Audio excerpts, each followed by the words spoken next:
Esse meu iPhone é o 12, eu ganhei de um irmão, e ele tem uma capacidade, o armazenamento dele é 512 gigas, bicho é potente. Um aparelho desse aqui consegue armazenar 1 milhão, 1 bilhão de coisas. Um neurônio tem mais poder do que isso aqui.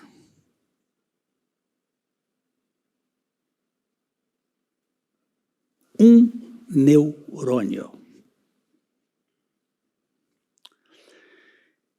Eu estou fazendo um preâmbulo para mostrar que nós nos emburrecemos. E esse bicho aqui foi também um responsável pelo emburrecimento. Eu sabia o telefone de toda a minha família de cor. E hoje mal sei o meu.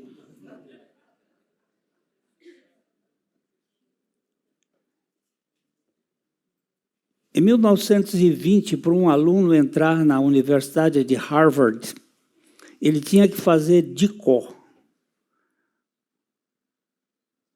uma conta de 40 números vezes 4,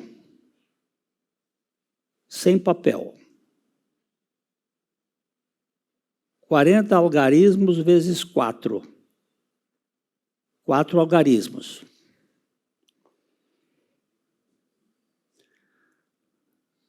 Sem papel.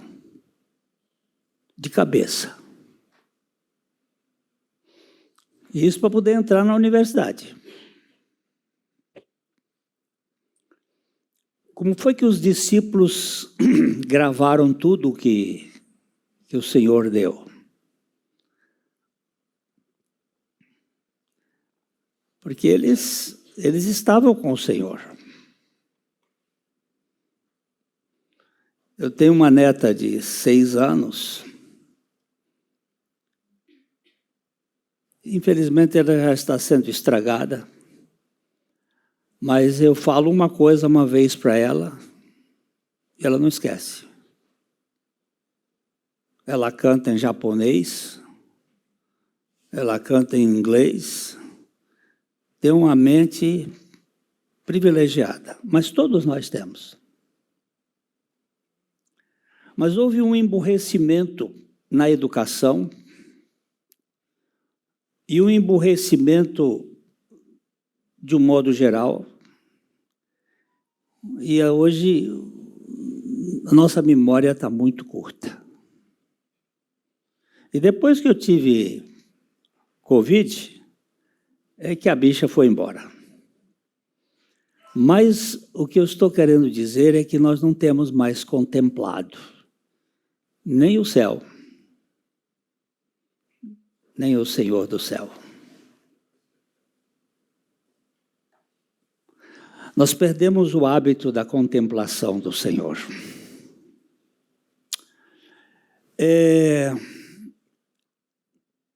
Agora vamos começar.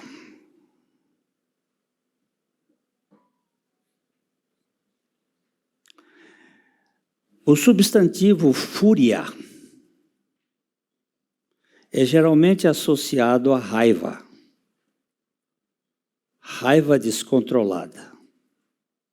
Entretanto, em expressões como balada furiosa, felicidade furiosa, tango furioso, o significado passa a ser de energia intensa.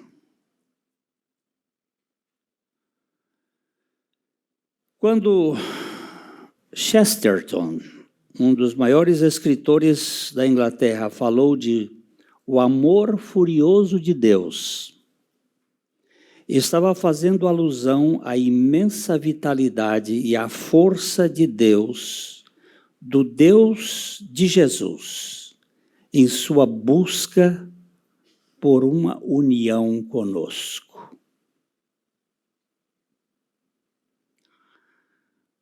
A doutrina mais importante da fé cristã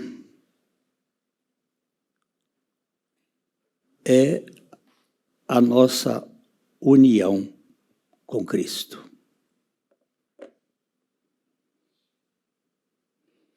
Esta é a doutrina que nos dá segurança. Cristo se identificou com a humanidade na encarnação, para nos levar a estar unidos com Ele na cruz, a fim de Ele vir viver em nós na ressurreição. Deus conosco, Emmanuel, andou aqui conosco. Mas ele estava num lugar e Pedro estava no outro. Mas esse processo vai evoluir. Deus conosco vai para a cruz. E lá na cruz, ele nos atrai a ele.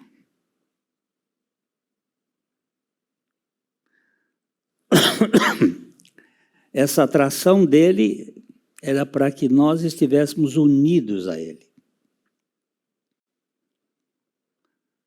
É uma coisa que a gente fala com criança. Se eu mato uma mulher grávida, quantas pessoas eu mato?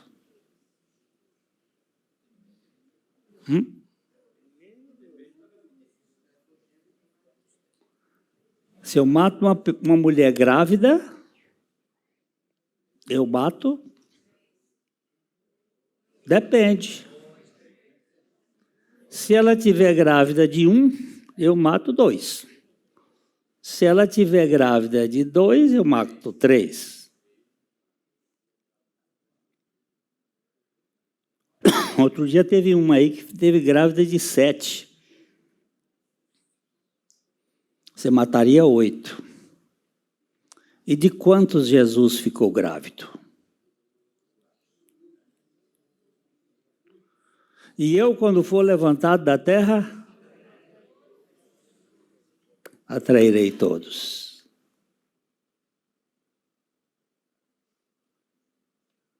Esse todos aqui não são todos sem exceção, mas são todos sem distinção. Todo aquele que nele crê está naquele pacote. Mas ele atraiu. Essa união, essa unidade com Cristo é o ponto mais importante. Porque ele visa nos tirar de nós e sermos feitos por ele.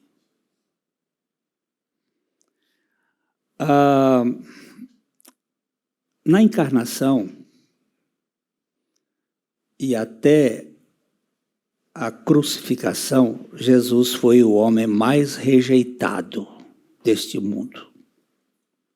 Vamos lá, Isaías capítulo 53, 3. Isaías 53, 3.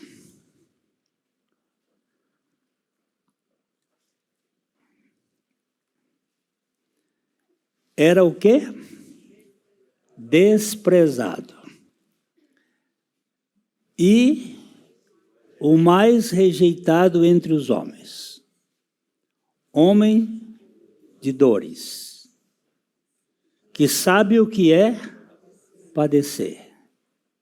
E como um de quem os homens escondem o rosto, era desprezado, e dele não fizemos caso algum.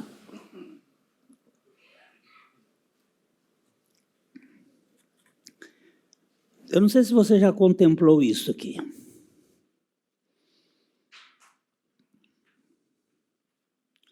Se você já parou para pensar nisso aqui. Essa palavra desprezado, a palavra desprezado é jogado para fora para ser esquecido. É como o Monte das Oliveiras era o Monte dos Lixos. O lixo era jogado lá. Então Jesus foi considerado o mais rejeitado dentre os homens.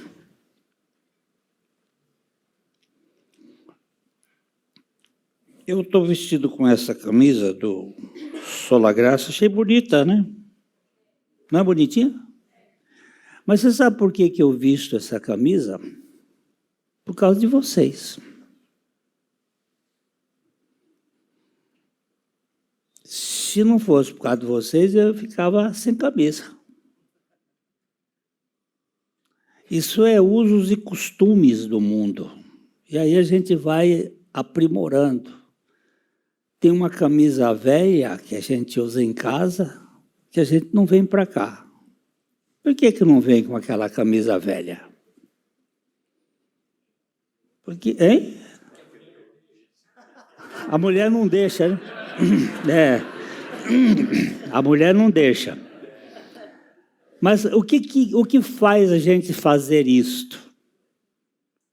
É a opinião dos outros. Então nós não vivemos por nós e para nós. Nós vivemos para dar satisfações aos outros.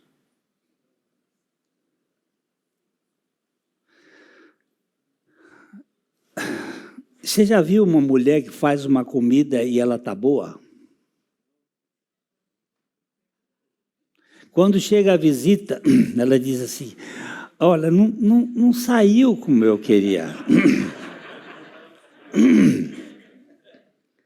É sempre uma coisa, porque nós buscamos o elogio, nós buscamos o reconhecimento, nós buscamos a admiração. E quando Isaías disse que ele era desprezado e o mais rejeitado entre os homens, homem de dores, o mais rejeitado entre os homens.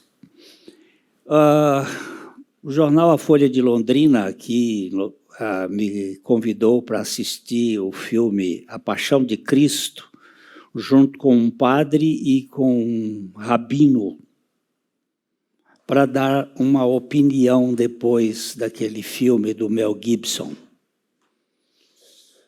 E depois que eu assisti o filme, nós tivemos uma mesa redonda para fazerem perguntas e tal, e eles me perguntaram assim, e o que você achou, Glênio?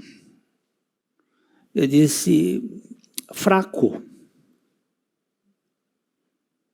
Muito fraco. Como assim? Essa surrinha que apareceu aí não foi a surra.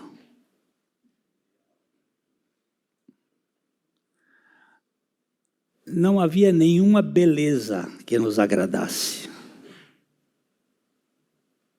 E se você for ler o capítulo 52 de Isaías, você vai ver que a coisa foi muito pior.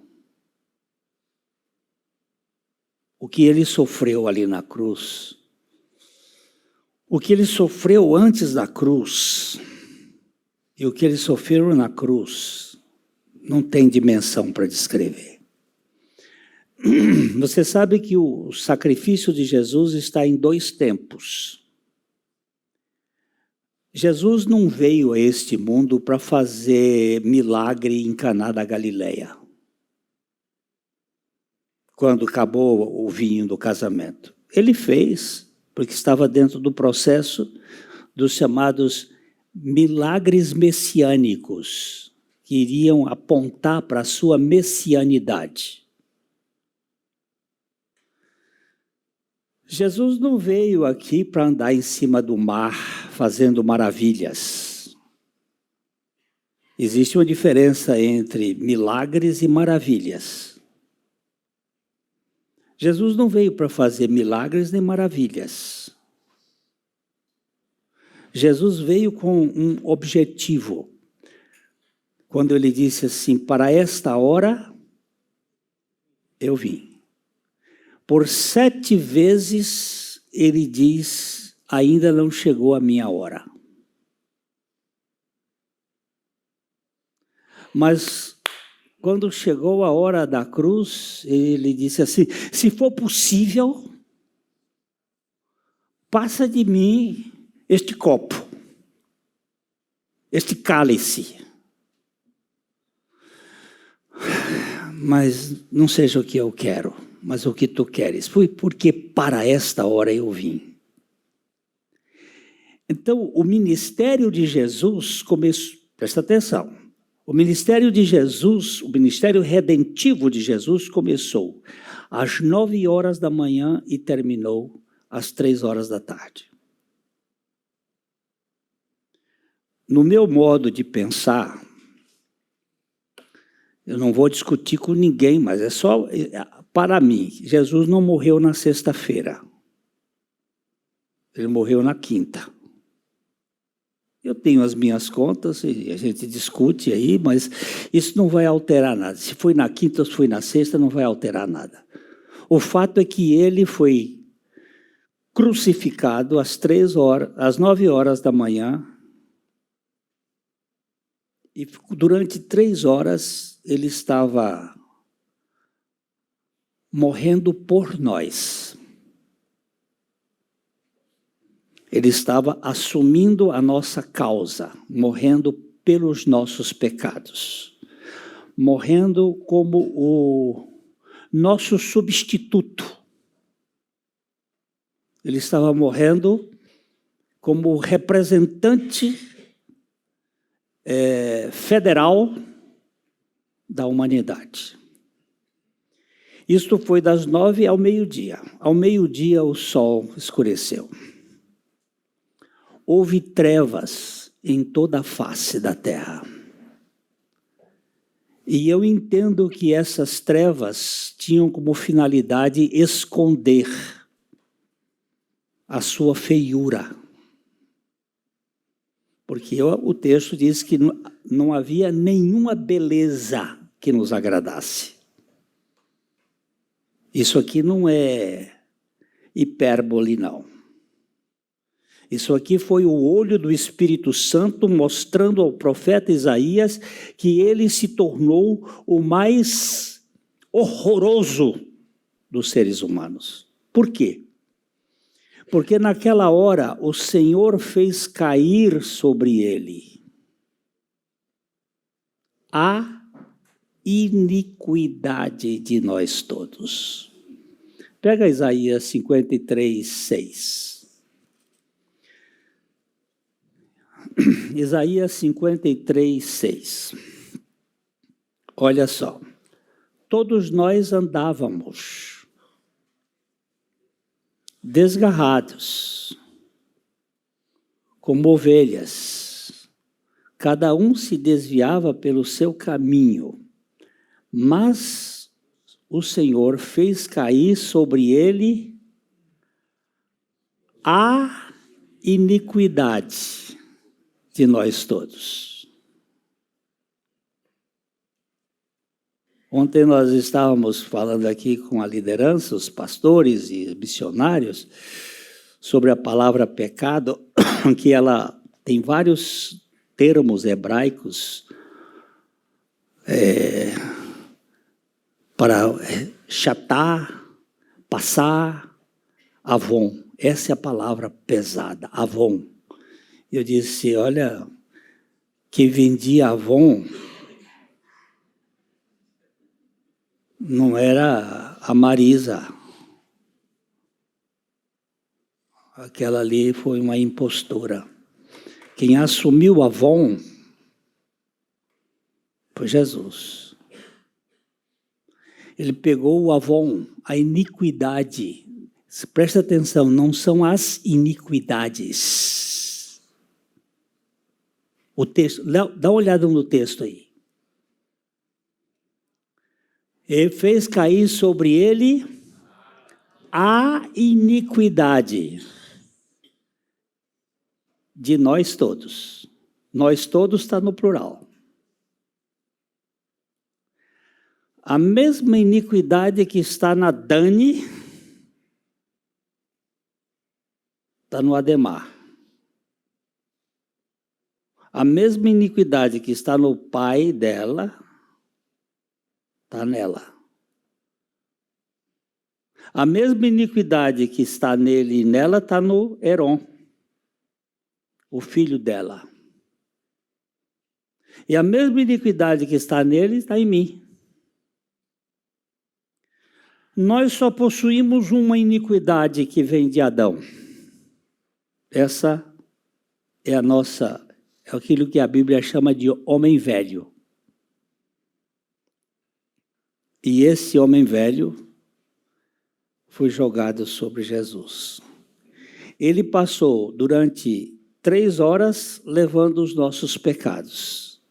E passou 3 horas nos levando a morrer com ele. Porque o problema não são os pecados, o problema sou eu. E eu é que precisava morrer.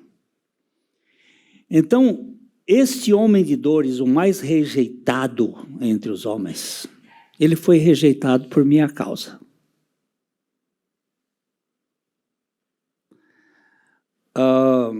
Vamos dar uma olhadinha em Isaías, capítulo 49, versículo 7. Isaías 49, 7 diz: assim diz o Senhor. Acharam? Assim diz o Senhor, o Redentor, o Santo de Israel, ao que é desprezado, ao aborrecido das nações, ao servo dos tiranos, os reis, o verão e os príncipes se levantarão e eles te adorarão por amor do Senhor, que é fiel, e do Santo de Israel, que te escolheu. Ele era o servo dos tiranos. Ele é o aborrecido das nações. E só para um parêntese, nós hoje estamos vivendo naquele período em que o mundo todo está odiando a igreja por causa do Senhor Jesus. Mas quando eu falo igreja, eu não estou falando o sistema eclesiástico, mas o povo do Senhor. E sereis odiados de todas as nações por causa do meu nome. Hoje falar de Jesus Cristo é um perigo. Há uma aversão. Rejeitado. Dá uma olhadinha mais em Isaías 50, verso 6. 50, verso 6. Ofereci as costas aos que me feriam e as faces aos que me arrancavam os cabelos.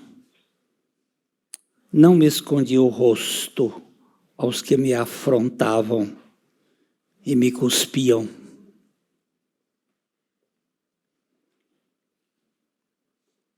Tudo isso por minha causa.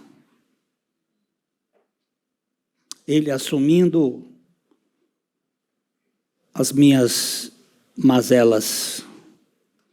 O Salmo 22, que é um salmo messiânico muito profundo, ele é chamado de verme. Salmo 22, 6. Mas eu sou verme e não homem.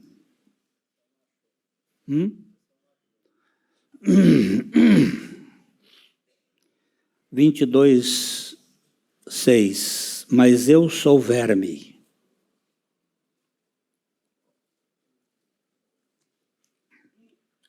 E não homem.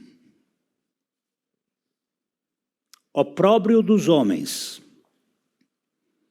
e desprezado do povo.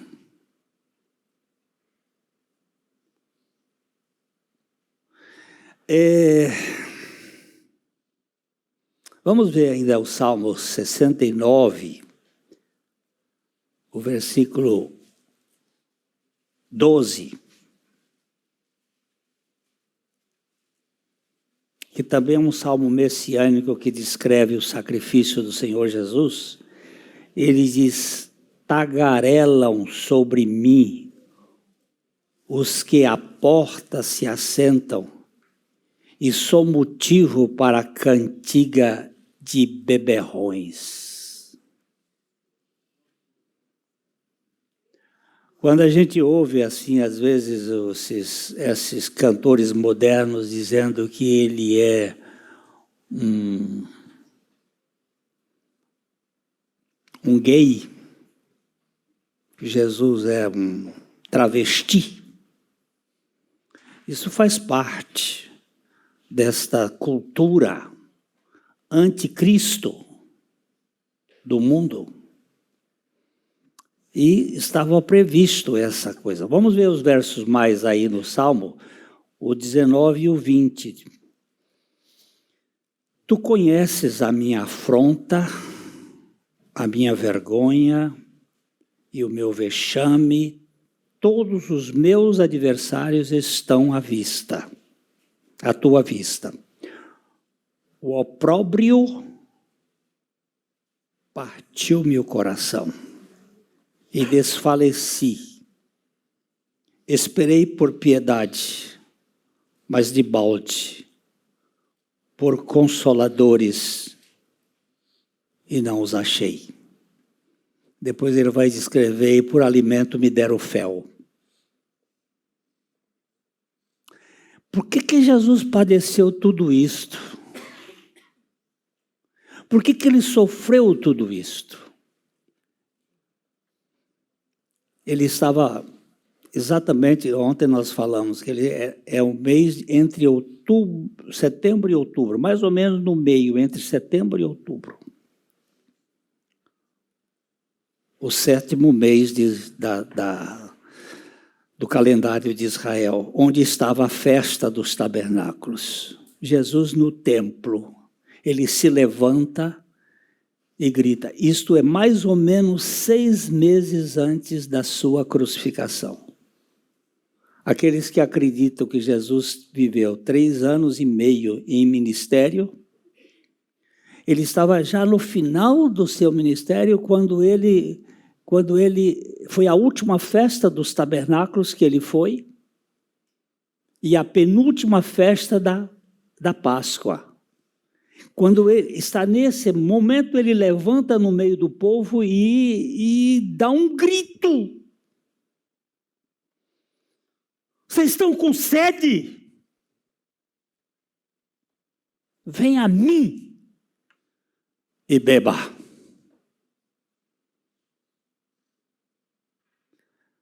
Esse grito de sofreguidão pelo seu povo, clamando para que você e eu pudéssemos encontrar água.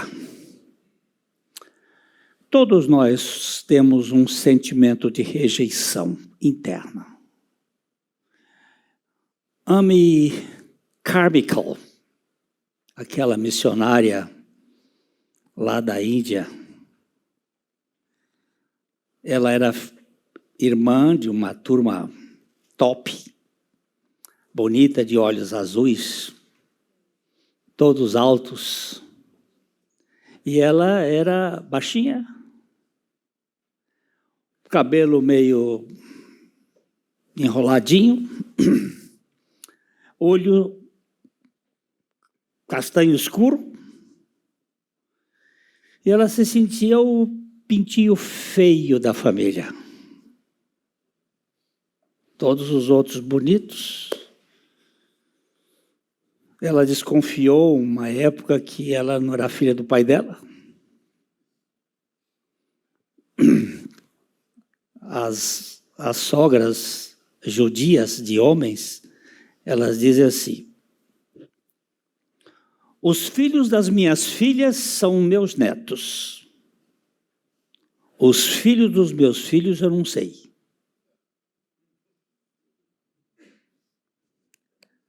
Eu assisti uma cena dessa lá em São Paulo, num condomínio chique. Eu fui jantar lá, numa casa, e era uma família judia, judeu messiânico, mas a velha era, a mãe dele era judia tradicional. E conversa aqui, conversa lá, e ela saiu com esta. Os filhos das minhas filhas são meus netos, mas os filhos das minhas filhas eu não sei. A nora olhou para mim assim, como quem diz, eu vou dar um troco, mas o filho disse, a senhora não sabe, mas eu sei. Eles são meus filhos. E o assunto encerrou e aquela coisa ficou assim. Amy Carmichael, ela desconfiava porque ela era tão diferente. E ela então começou a ler a Bíblia e leu com muito empenho e leu a Bíblia e se dedicou. E ela viu aquele texto, se você olhar para uma montanha e disser para a montanha, sai daqui, planta-te no mar e não duvidar no seu coração, assim será. E ela olhou, Deus, o Senhor vai mudar a cor dos meus olhos. Esta é uma montanha grande na minha vida. Eu queria ter olho azul como meus irmãos, como meu pai, como minha mãe. Eu quero... E ela orou com tanta intensidade. Eu sei que amanhã meus olhos estarão azuis. E dormiu. De manhã cedo ela se levantou. E foi direto para o banheiro. Quando ela chegou no espelho, eis que os olhos estavam castanhos.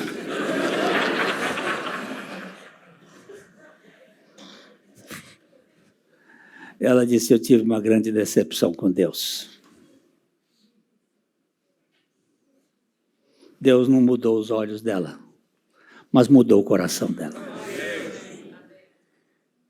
Pensa numa pessoinha pequenininha, que fez uma revolução na Índia, montando escolas e dando visão espiritual para as pessoas.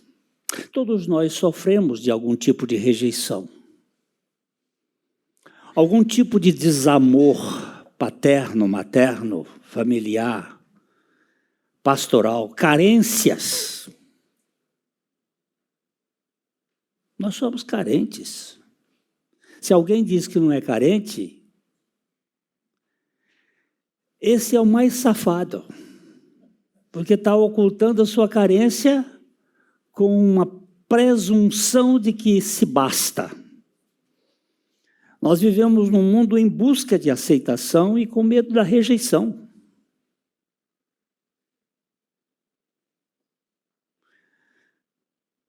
Aí eu mexi um pouco. Por que às vezes a gente usa uma moda, uma roupa, um negócio que é uma espécie de aberração?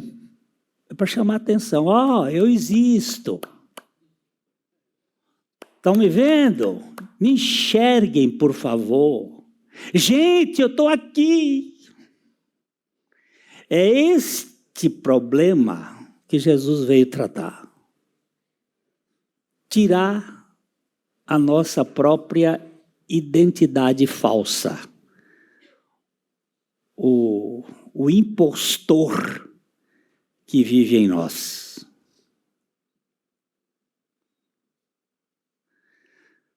E então, meus irmãos, eu vou trabalhar um pouquinho mais aqui até a gente...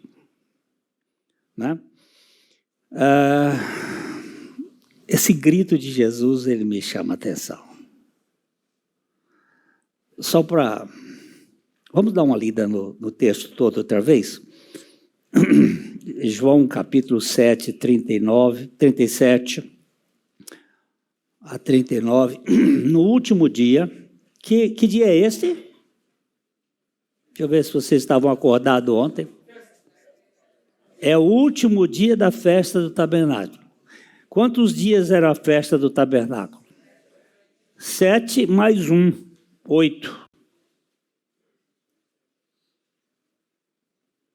8 era o último dia. Era o dia em que você não podia fazer nenhuma obra,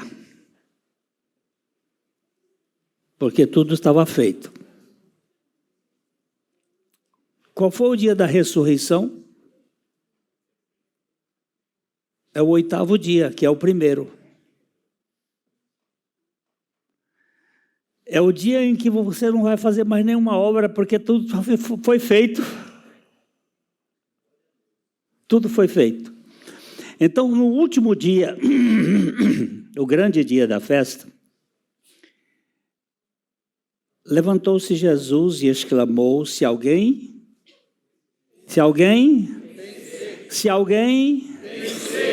por favor, se alguém, não é se você tem sede.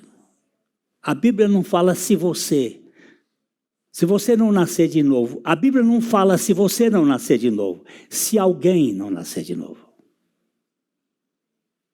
A Bíblia não promete ninguém para salvação. Ela diz se alguém. Jesus disse, se alguém quer vir após mim, não se você quer vir após mim, ela não diz você, é se alguém. Porque esse alguém é alguém que foi trazido pelo Pai, que foi convencido pelo Espírito, que foi vivificado pelo Espírito e que se arrependeu e creu. Você viu que foi a ordem? Ele foi trazido pelo Pai a Jesus, ele foi convencido pelo Espírito Santo, porque é o Espírito Santo quem convence do pecado, da justiça, do juízo. Ele foi vivificado pelo Espírito Santo. Sem a vida espiritual, você não pode se arrepender e crer. Ah, você precisa se arrepender para ser salvo. Vai para o inferno.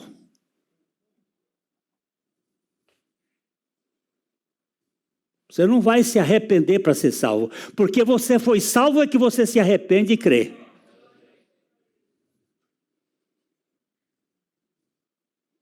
É porque eu fui gerado pelos meus pais que quando eu nasci chorei. Eu não chorei para nascer. Eu nasci para chorar. E a vida espiritual é uma vida que vem dele. Então, Jesus dá um grito, você tem sede?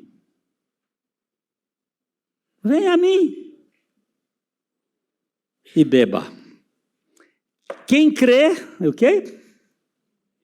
Quem crê em mim. Por favor, ponha o lugar certo. Quem crê em mim. Ele não diz quem crê no Pai, ainda que seja também. Mas ninguém vem ao Pai senão por Ele. Ninguém vem a Ele se não for pelo Pai. E ninguém vem ao Pai se não for por Ele. Oh, nó bem feito. Esse aqui é o nó lá do jardim, antes dos patriarcas. Esse é o nó de Enoque. Enoque ninguém desfaz. Foi tão bem feito que ele ascendeu para o céu. Bem amarrado. Quem crê em mim, como diz a Escritura, do seu interior fluirão rios de água viva. Isto, ele disse com respeito ao Espírito Santo que haviam de receber os que nele crescem. Pois o Espírito, até aquele momento, não fora dado, porque Jesus não havia sido ainda glorificado. Agora eu vou deixar um problema para vocês resolverem. Quando foi que os apóstolos foram regenerados?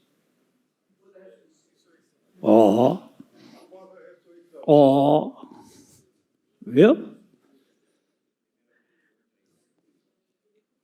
Do ponto de vista do propósito de Deus, eles foram regenerados antes da fundação do mundo.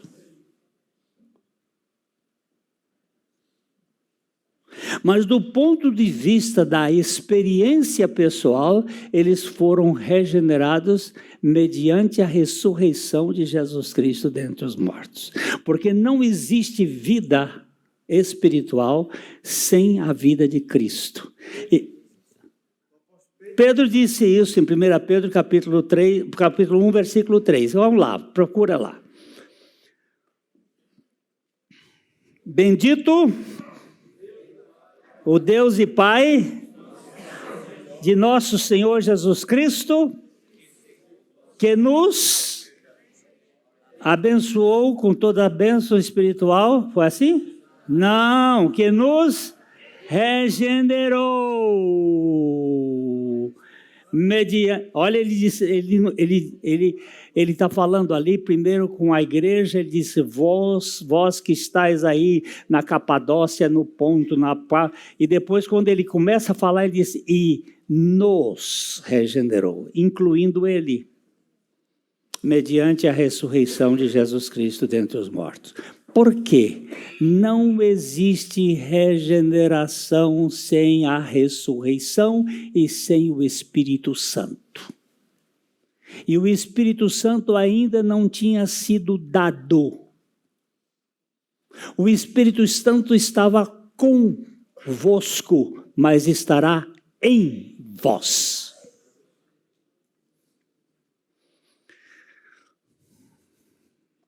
Essa turma que quer viver na companhia de Deus precisa ganhar uma evolução. Não é é em. Cristo em vós, a esperança da glória. E Cristo está em nós pelo Espírito Santo que vem habitar em nós.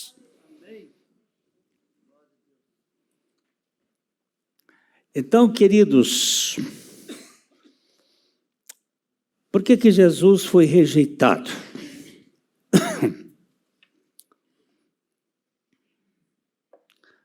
Porque ele precisava passar por toda a história da humanidade caída para nos libertar da tirania da rejeição e nos dar a aceitação incondicional de Deus. Então, voltando aqui, substantivo fúria é geralmente associado à raiva descontrolada. Então, balada furiosa, felicidade furiosa, tango furioso e amor furioso. O que é amor furioso?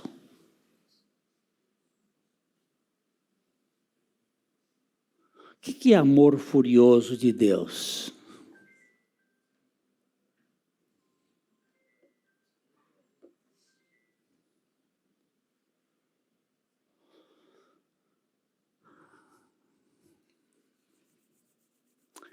Quando é que Deus vai me abandonar?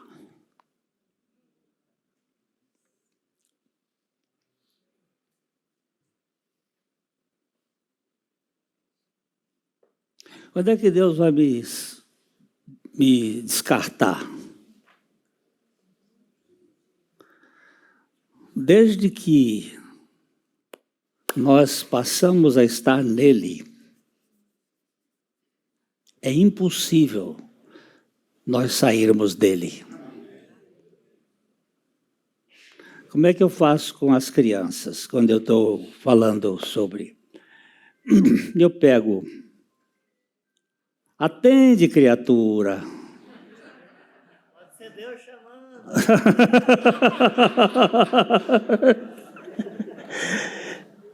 Eu misturo aqui, eu ponho uma xícara de café e uma xícara de leite. E boto para café para lá, café para cá, faço trocas. Eles estão ali, andando.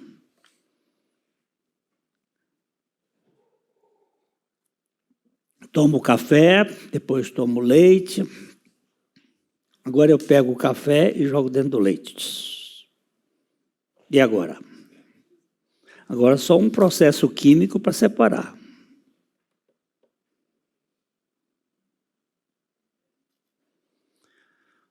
Mas depois que nós fomos colocados, que Cristo entrou na raça humana, nos atraiu a Ele na cruz, nos crucificou na cruz e veio na ressurreição ser a nossa vida, eu quero ver agora quem vai tirar a gente dele.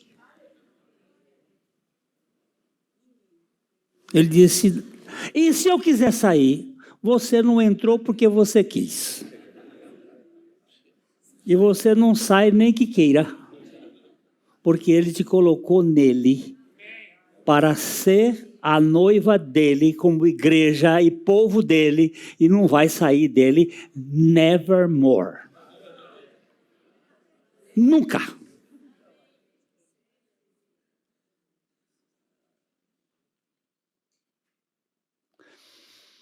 Eu vou contar só uma história, depois a gente vai. Deixa eu ver se...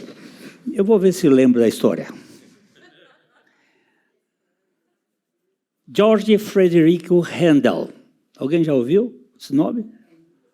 Não?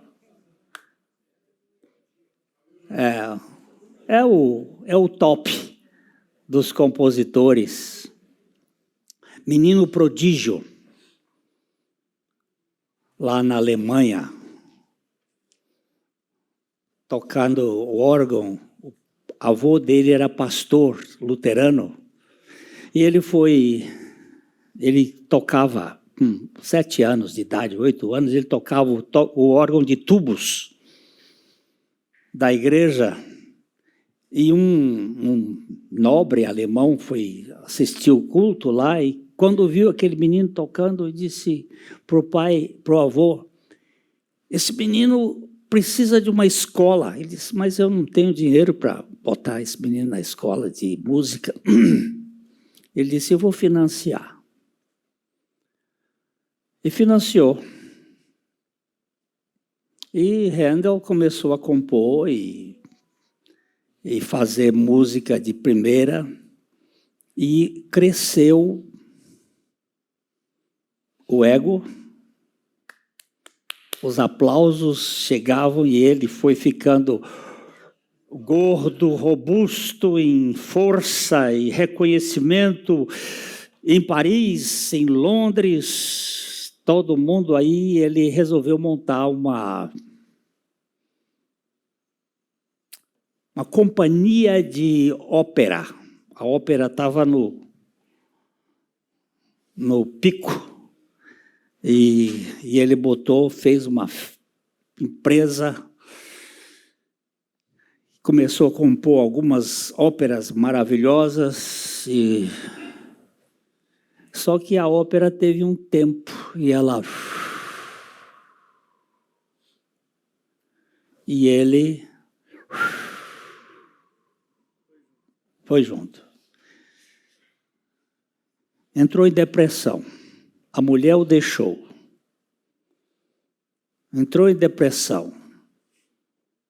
Acho que ele entrou em depressão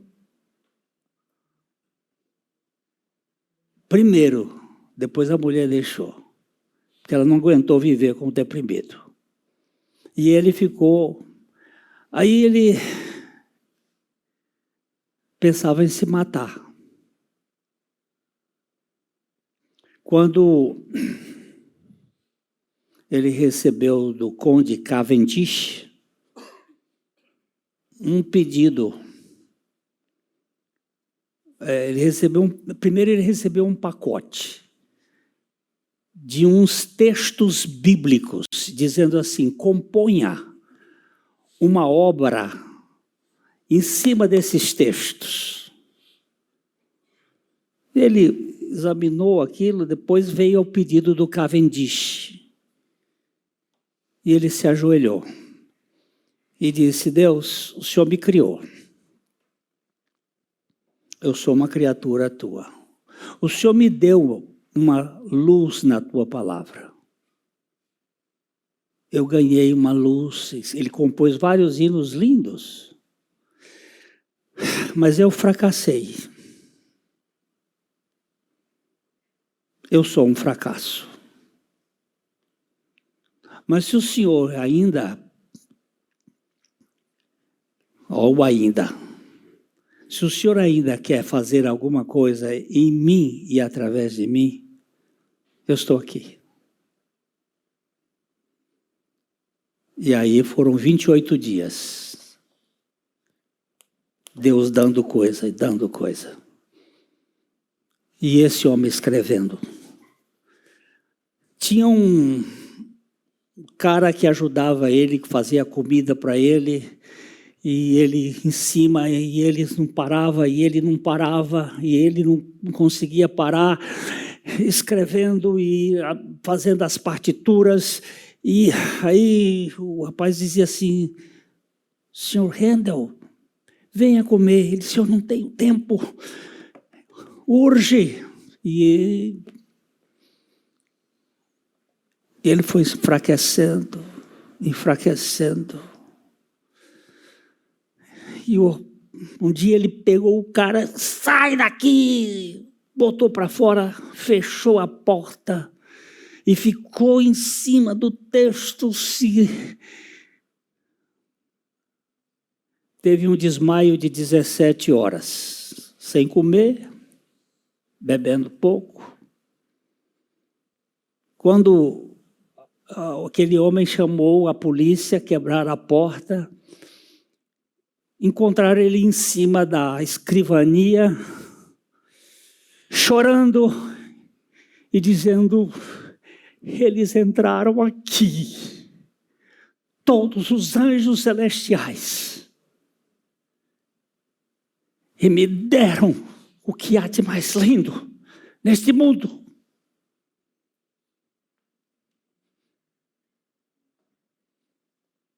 O Cavendish, então, em posse daquilo, disse: arranja um coral.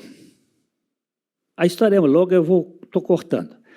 Para tocar, cantar esse concerto, esse oratório. E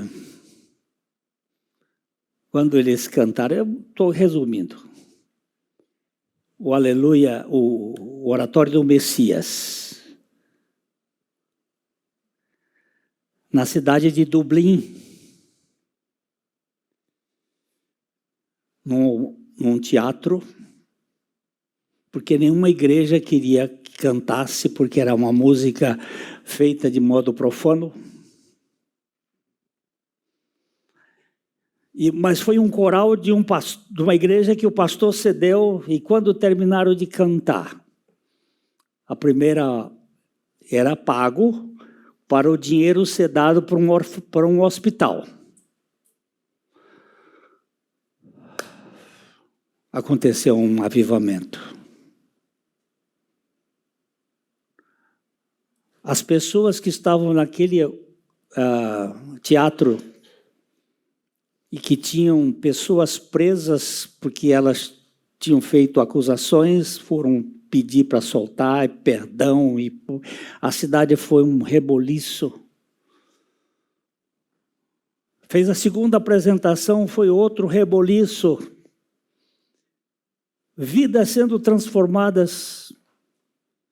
Aí vem um pedido do rei para que fosse cantada em Londres.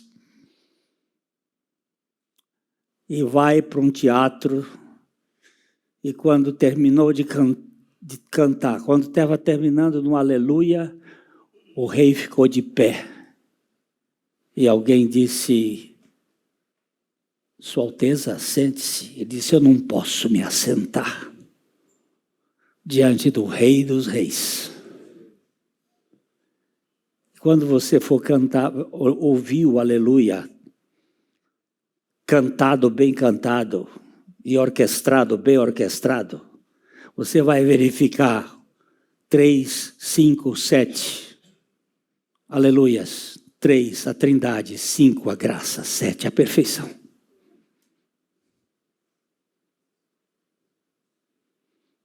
Nós temos ali o Messias, aquele que foi desprezado, o mais rejeitado entre os homens, que assumiu na cruz a minha fealdade, por isso ele ficou feio, para morrer uma morte que não era dele, tirar de mim o carnegão do pecado e vir colocar o Espírito Santo, que é a vida da santidade. Gente, isso se você não disser que é pouco, eu olho para o céu e vejo o céu pífio, pequenininho, miúdo, diante do Calvário. Para criar o universo, ele simplesmente falou. Para salvar um indigno pecador, ele teve que morrer. Aquela morte não é da fé do sertão de Pernambuco, não é uma apresentação, não é um teatro. Foi uma morte de verdade. Para me tirar do centro. Pastor, eu estou me separando da minha mulher. Por quê, meu filho? Não dá para viver mais. Não dá para viver com o quê? Não dá para viver mais com ela. Digo, não é com ela. Não dá para viver mais com você. Você é o estrupício que precisa morrer. Você está botando a culpa na Eva. Isso vai lá do jardim do Éden. E a responsabilidade de tudo é a cobra, que não vai falar. Mas esse que tomou a semente da mulher veio esmagar a cabeça da cobra. Para que nós pudéssemos, de fato, ter vida. E vida em abundância. Quem tem sede, ele tem água para dar, para sedentar a sua fome de significado. Quem é você? Quem sou eu? Eu vou responder. Eu sou um amado do Pai. Opa! Debrinha, nós temos uma certidão de nascimento e temos um atestado de óbito. Né? Um atestado de óbito e uma certidão de nascimento. E é amado do Pai. Quando você tiver essa noção disto na sua vida, você e eu, como vai ser mais leve. Como vai ser mais leve. Pastor, eu queria discutir com o senhor sobre a doutrina da eleição. Você quer comigo o quê? Eu quero discutir com o senhor sobre a doutrina da eleição. Procura seu par. Eu não tenho para discutir, nós temos para apresentar a palavra de Deus. Nós não vamos discutir esse assunto. Deixa de ser besta. Aí eu tive porque ele se tornou muito assim. Eu digo, vai discutir com sua mãe, que ela sabe lhe dar umas palmadas bem dadas. Para de ser idiota de discussão de doutrina. Vai experimentar Jesus Cristo. e você vai ver onde você vai encontrar descanso.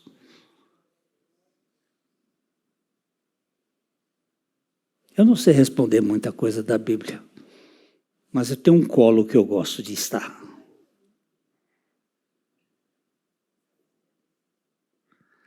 Nós vamos parar aqui e depois a gente vai mais, né? Pastor, tem uma pergunta que Pergunta? foi encaminhada. Vamos ver se eu consigo traduzir. O senhor comentou... É em inglês? Aquela é comprida, vamos ver se eu consigo resumir, então. O senhor comentou que uma vez em Cristo não tem nada que possa nos tirar dele. Mas na minha vida ainda aqui, de crescimento, eu às vezes piso na casca da banana e caio. É porque eu não sou uma nova criatura? Ou isso ainda, Cristo está sendo formado em mim? Espero que eu tenha conseguido traduzir.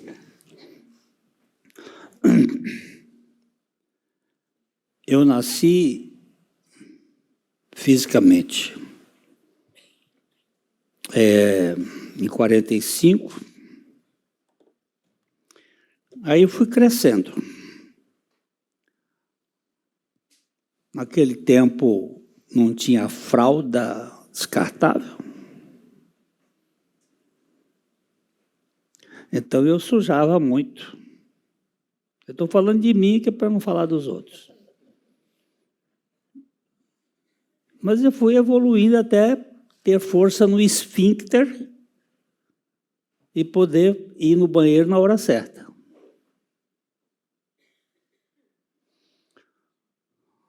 Jesus comparou os dois nascimentos, o que é nascido da carne e o que é nascido do Espírito. O nascimento da carne, ele tem evolução, até a maturidade. E o nascimento do Espírito também tem uma evolução até a maturidade, até a estatura da varonilidade de Cristo.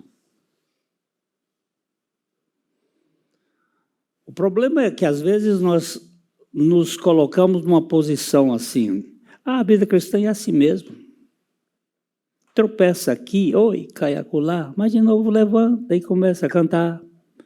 Aquela ideia de ciclicar, de que a gente tem que viver. Não, eu piso na bola.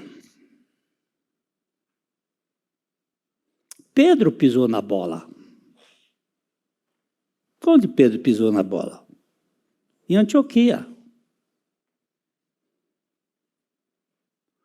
Pedro chegou lá em Antioquia, uma cidade gentílica, estava comendo no cardápio gentílico. Estava tendo um relacionamento entre o povo.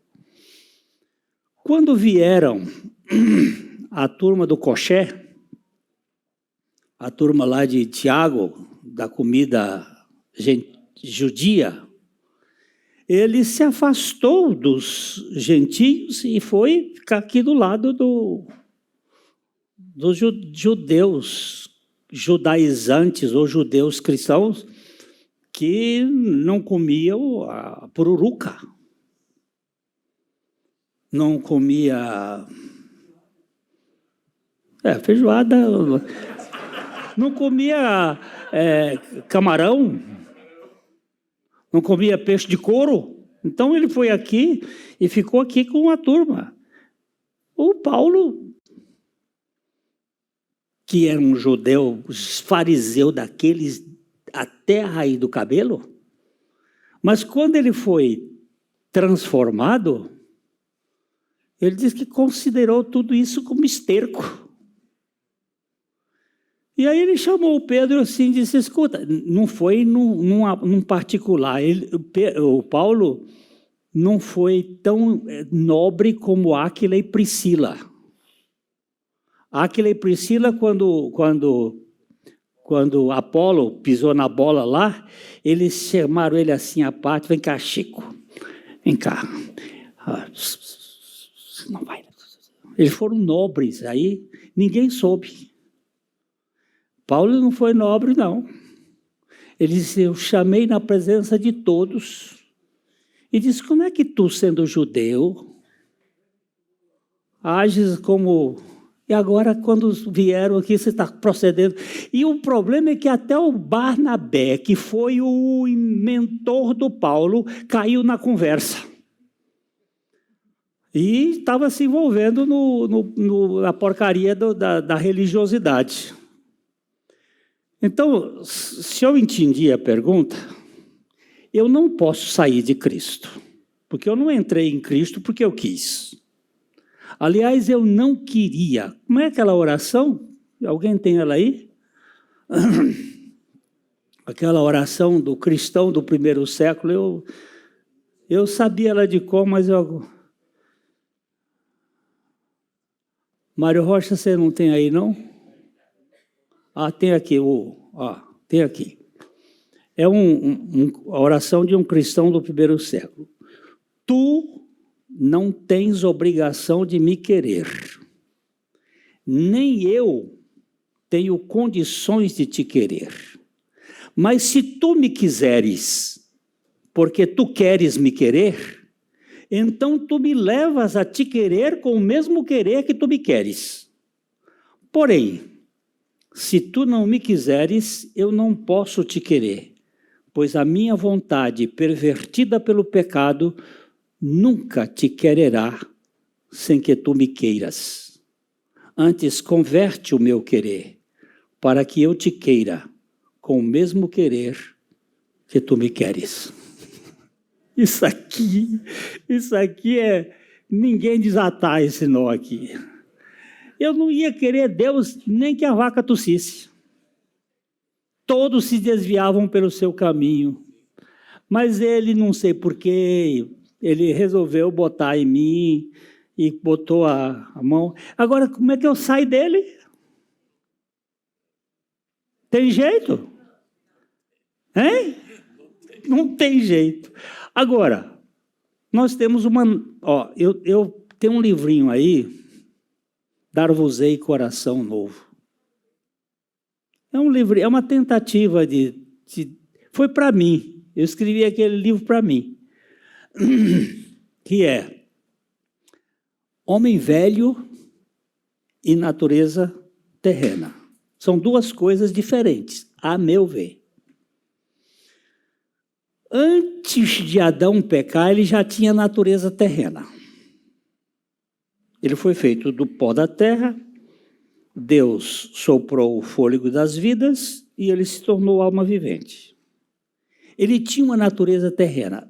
A Bíblia diz que ninguém, ao ser tentado, diga, sou tentado por Deus, porque Deus a ninguém tenta. Mas cada um é tentado pela seu próprio desejo, sua cobiça, sua vontade. O inimigo soltou uma pérola e o homem caiu na história e foi tentado e caiu. Daquele momento em diante, ele passou a ter um homem velho, um servo do pecado, um escravo do pecado. Ele antes caiu pela natureza terrena e agora ele ganhou o homem velho. Todos nós nascemos nesse mundo com uma natureza terrena caída e com um homem velho, o servo do pecado. Adão tinha uma natureza não caída antes de pecar. Antes de pecar, ele tinha uma natureza terrena, não caída, porque não havia pecado, não havia queda. No momento em que ele pecou, ele passou a ter uma natureza terrena caída, influenciada pela queda que pegou o cosmos. A lei da entropia, ela age em todo o universo. A morte não está só na Terra. O pecado, ele é cósmico. E além desta natureza terrena caída, ele ganhou um homem velho, o servo do pecado. Jesus Cristo, quando entrou nesse mundo, ele veio não do espermatozoide de Adão.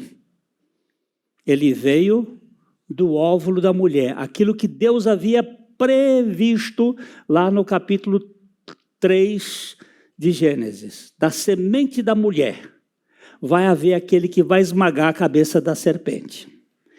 Ele veio com uma natureza terrena caída, mas sem o homem velho. Porque o homem velho entra pelo homem. Por um só homem entrou o pecado no mundo, e pelo pecado a morte passou a todos os homens, porque todos pecaram. Jesus não tinha o homem velho, mas ele tinha uma natureza terrena caída. Só que Jesus viveu 100% pela fé. Ele viveu totalmente dependente do Pai. Ele não faço nada por mim mesmo, mas o que o Pai manda eu faço. Quando ele foi para a cruz, o que ele levou sobre si? A iniquidade de nós todos, a nossa natureza terrena. Não, o nosso homem velho. E ele crucificou o nosso homem velho. Mas ainda nós temos um corpo caído. Esse corpo caído tem uma natureza terrena.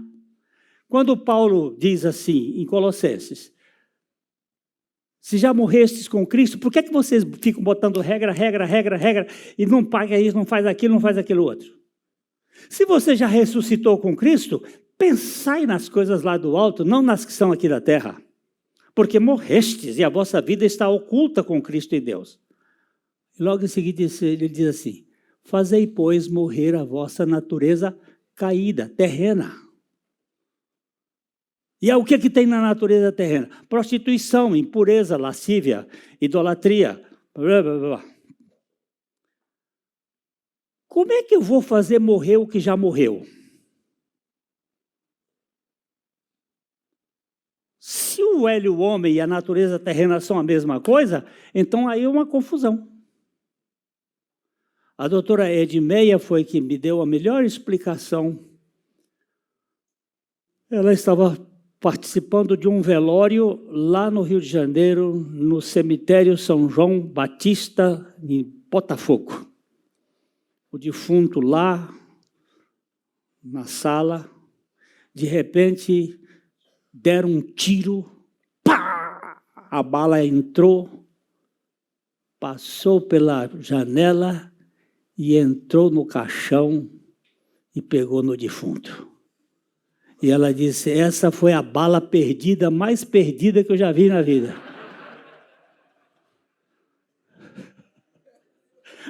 Matar quem já morreu. Então, o homem velho morreu. Eu creio assim. Mas a natureza terrena, fazei, pois, morrer a vossa natureza terrena. Não, acho que a Bíblia não está errada. Então, nós temos uma natureza terrena que precisa da ação do Espírito Santo, porque os que são de Cristo Jesus crucificaram a sua carne com suas paixões e concupiscências. Hã? Texto é bom demais. É uma casca de banana. Tem casca para todo lugar. Não pode ser assim.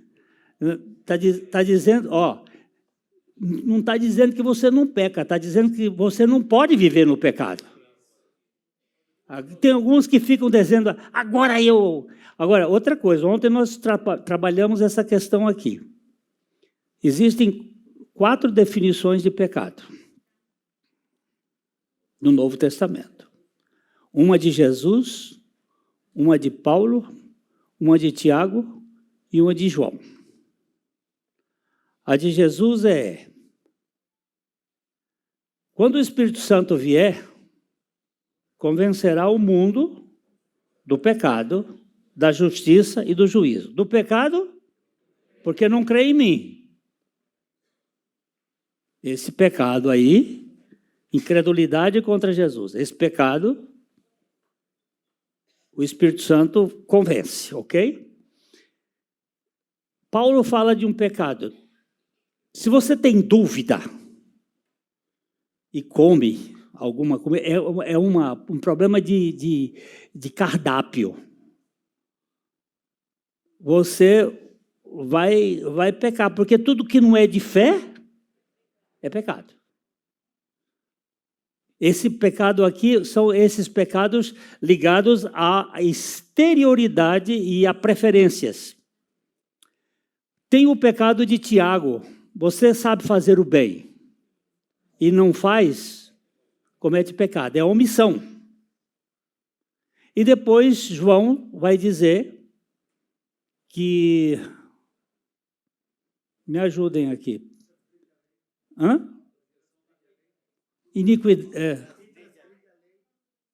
A transgressão da lei. A transgressão da lei. Desses 4, tem um que eu não peco mais.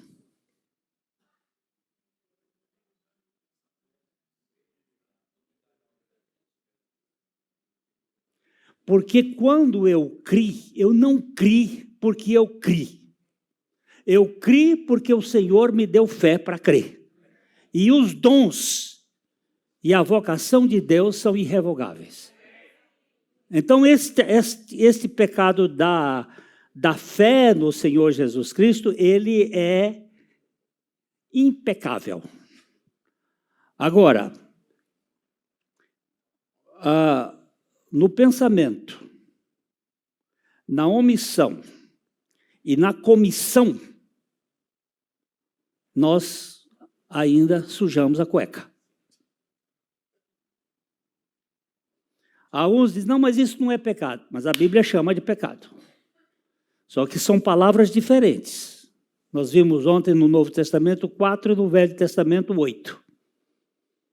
São palavras que refletem características de pecado diferente. Agora, de incredulidade, nevermore.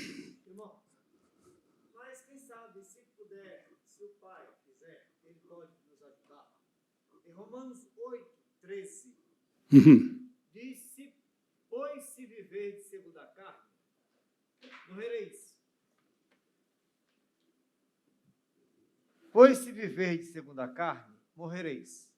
Mas se pelo Espírito mortificardes as obras do corpo, vivereis. Eu não posso vencer essas coisas. Não posso. Mas o que está em mim pode. Exatamente. Exatamente. O que nós precisamos entender é que é o Espírito. É o Espírito. Um dos melhores teólogos para mim, chama-se John Owen. Ele viveu no século XVII. Durante 25 anos ele foi um pastor que pregava que Jesus morreu por ele. Quando ele teve um fracasso bem fraco. E ele teve uma experiência muito sólida com a morte do Senhor. Ele é o melhor teólogo que eu já li que fala sobre a nossa união com Cristo. Eu dei uma aula aqui no seminário onde o Hildo fez o curso lá, que para fazer essa aula foi o melhor benefício que eu já tive estudando o Owen. E ele disse, ele escreveu um livro chamado A Morte da Morte na Morte de Cristo. A morte da morte na morte de Cristo. E a nossa união com Cristo, tudo que nós temos de vitória é nele. E o descanso é dele.